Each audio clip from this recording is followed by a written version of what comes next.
Mga balitang dapat abangan ngayong araw sa Alakdan News Update.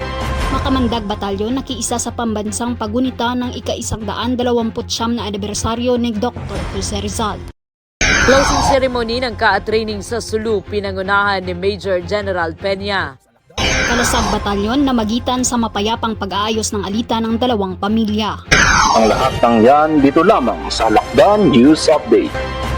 Sa pamumuno ni Lieutenant Colonel Christopher C. Henzola, Commanding Officer ng 35th Infantry Battalion at pinatawan ni Lieutenant Colonel Romeo D. Andres, aktibong lumahok ang unit sa pagdiriwang ng ika-129 na araw ng kabayanihan ni Dr. Jose P. Rizal.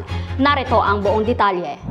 Tatemang Rizal sa pagbangon ng mga mamamayan, aral at diwa mo ang tunay na gabay. Pinarangalan ang okasyon sa pagdalo ni na Honorable Abdul Socor A. Tan II, Gobernador ng Sulu, Honorable Edsir Q. Tan, Alkalde ng Hulo at Colonel Adil Halim H. Sakilan, Deputy Brigade Commander ng 113th Infantry Calos Brigade na nagsilbing military host. Binigyan diin ng selebrasyon ang pagkakaisa, nasyonalismo at ang hindi kukupas na pamana ni Dr. Jose Rizal sa kasaysayan ng bayan. Ipinakita ng gawain ang patuloy na kabuluhan ng diwa ng pagkamakabayan at mga adikain ng Dr. Jose Rizal sa pagpapatibay ng pagkakaisa, pagmamahal sa bayan at kolektibong pananagutan ng mamamayan ng Sulu.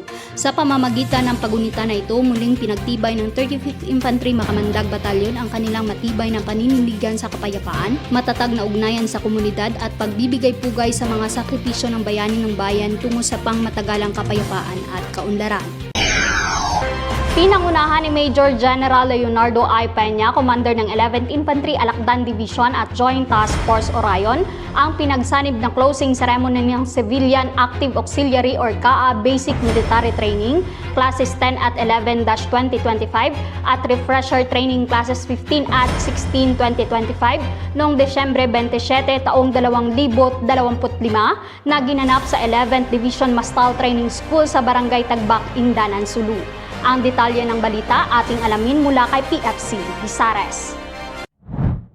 Isinagawa ang mga pagsasanay sa pangangasiwa ng 11th DTS sa pamumuno ng komandant nito na si Lieutenant Colonel Joel L. Demondo na nagtiyak na ang mga kalahok ay nahubog at napahusay sa kinakailangang kasanayan, disiplina at pagpapahalagang mahalaga sa kanilang tungkulin bilang mga katuwang ng hukbong sandatahan. Sa kanyang talumpati, binigyan din ni Major General Peña ang mga mahahalagang papel ng CAA bilang force multipliers at maaasahang katuwang ng Armed Forces of the Philippines sa pagpapanatili ng kapayapaan at seguridad. Ipinunto niya ang kanilang malaking ambag hindi lamang sa pagsuporta sa mga operasyong militar, kundi pati sa pagpapatibay ng kooperasyon at tiwala ng komunidad sa antas ng barangay. Hinimok din niya ang mga nagsipagtapos na patuloy na isabuhay ang disiplina, integridad at profesionalismo sa pagpapatupad sa kanilang tungkulin at pinaalala na ang kanilang serbisyo ay may mahalagang papel sa pagpapanatili ng kapayapaan, kaayusan at kaunlaran sa kanilang komunidad.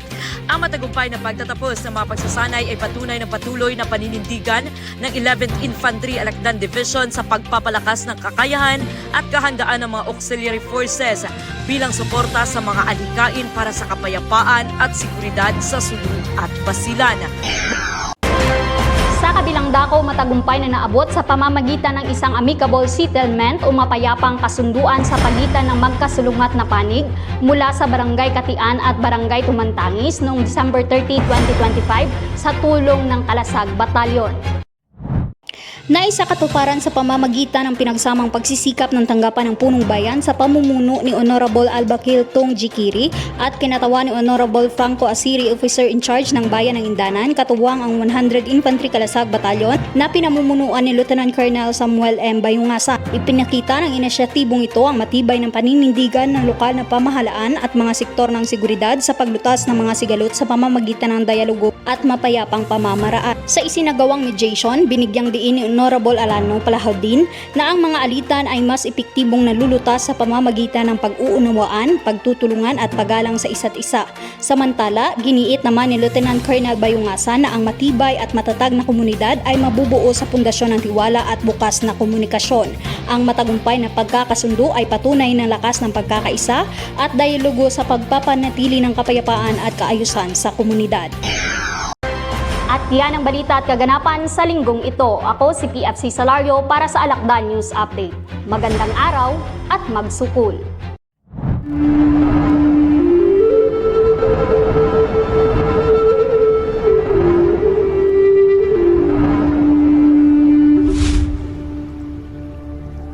News.